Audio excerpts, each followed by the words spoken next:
नमस्कार मित्रांनो, पल्लवी रेसिपीमध्ये आपलं स्वागत आहे। आज माझी रेसिपी आहे आलू का पराठा। या पराठ्यासाठी मी बेसन आणि गव्हाचं पीठ मिक्स करून त्याच्यामध्ये मीठ मिक्स करून पातळ प्रकारे असा त्याला मी करून घेतले। हे बघा, जेवढा पातळ आपण करू तेवढा पराठा आपला फुलतो। हे झालं आटा। 7 ते 8 मी बटाटे उकडून घेतले, स्मॅश करून घेतले बघा। आता त्याच्यामध्ये मी ॲड करणार आहे कस्तुरी मेथी। हे बघा, कस्तुरी मेथी, हा गरम मसाला, घरगुती बनवलेला गरम मसाला आहे। जेवढा बटाटे अंदाजाने असेल त्या अंदाजाने तुम्ही घेऊ शकता। हिंग हे अर्धा चमचच घेतले मी। आता हे आहे चाट मसाला सुद्धा थोडंसं अर्धा चमचच घेतले मी। हे सगळं मिक्स करायचं। त्यानंतर मिरची, आलं, लसूण आणि बडीशेप ही पेस्ट करून घेतली। हे बघा,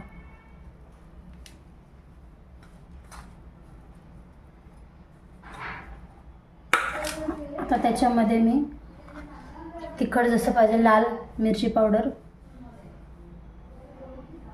ज्यानुसार आपल्याला तिखट पाहिजे त्यानुसार मी आता 2 चमचे इथे ॲड करते। मला पराठा तिखट पाहिजे। अर्धा चमच हळद, 1 चमच धना पावडर, अर्धा चमच जिरं,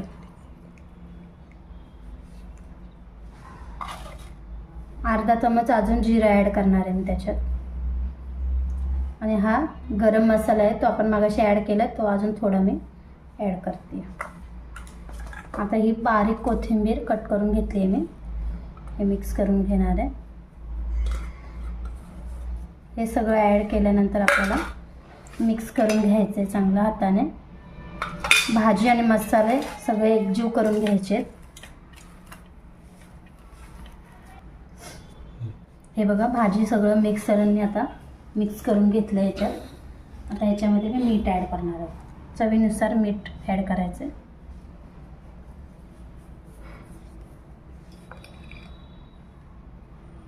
या क्वांटिटीनुसार मीठ ॲड करून घ्यायचं आपल्याला।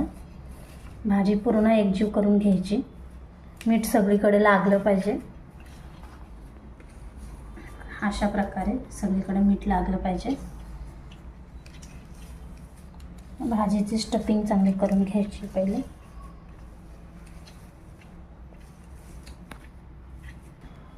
हे बघा, अशा प्रकारे आपल्या भाजीमध्ये सगळं मिक्स मीठ वगैरे करून झालं आहे। आता मी हे असे एवढ्या आकाराचे असे गोळे बनवून घेते।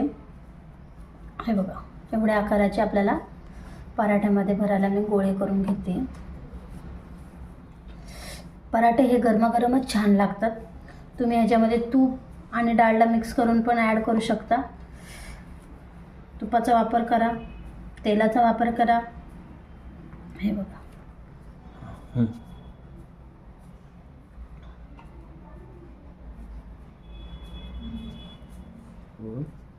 हे बघा, असे बॉल्स मी सगळे तयार करून घेतले। आता हे भरायचं कसं प्रोसिजर मी तुम्हाला दाखवणार आहे। हे बघा, अशी गोळी घेतली, पिठामध्ये मिक्स करायची।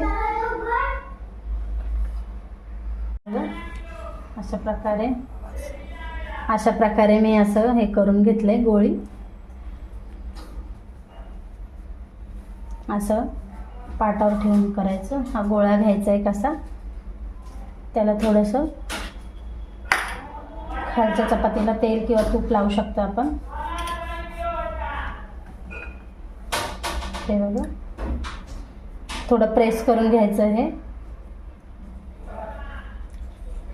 अशा प्रकारे गुंडळून घ्यायचं आपल्याला। हे बघा,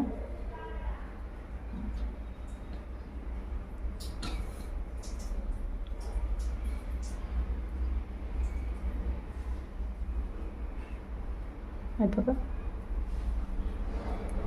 जो एक्स्ट्रा येईल पीठ तो आपल्याला काढायचं आहे। थोडाच निघालेला आहे. आता याला पुन्हा पिठामध्ये डीप करायचं आपल्याला. हलक्या हाताने प्रेस करायचं फक्त, बस. सगळीकडं पीठ लावून घ्यायचं आहे, म्हणजे ते हलक्या हाताने आपल्याला प्रेस करायचं. त्याला पहिलं प्रेसच करून घ्यायचं आपल्याला. हे बघा मस्त असा सरसरतोय. तर हलक्या हाताने आपल्याला लाटांच्या साहाय्याने थोडं थोडं एकदम हलक्या हाताने करायचे. हे बघा मध्यभागी जास्त नाही करायचं प्रेस. जाडच पाहिजे. तवा गरम झाला की नाही चेक करायचा. तवा माझा गरम झालेला आहे. हे बघा आतली भाजी अशा प्रकारे आपल्याला दिसते. हे बघा तवा गरम झाला की नाही चेक करून पराठा टाकायचा आहे.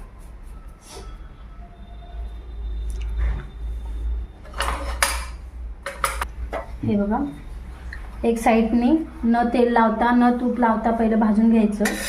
चेक करायचं. हे बघा ब्राऊन कलरमध्ये न तेल लावता मी भाजून घेतले. हे बघा मस्त असं पराठा फुगला आहे आपला. हे बघा अशा प्रकारे तूप लावून घ्यायचं. पलटी करायचं.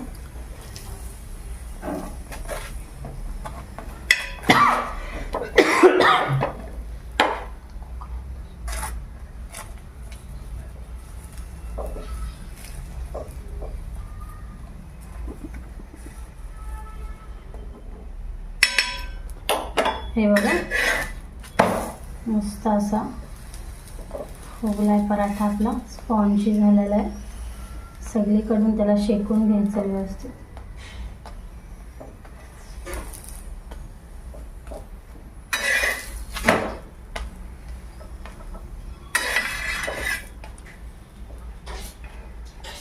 हे बघा मस्त असं प्रकारे दिसते भाजी आपल्याला. खाण्यात इतका टेस्टी लागणार आहे की बस आहे बस.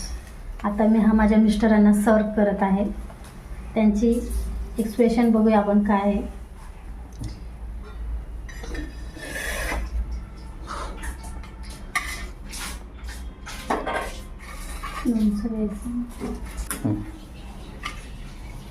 हे बघा पराठा, दही आणि लोणचं याचं कॉम्बिनेशन खूप छान लागतं खायला. आता तुम्हाला दाखवते पराठ्याची लेअर कशी झाली आपली. हे बघा आहा खूप छान प्रकारे असं स्मेल येतोय. मी टेस्ट करून दाखवते तुम्हाला. हे बघा पराठा रेडी आपला. तुम्हाला दाखवते लेअरमध्ये. हे बघा खूप छान प्रकारे असा गरमागरम झाला. आता मी टेस्ट करून दाखवते. हा हा हा हा हा हा हा.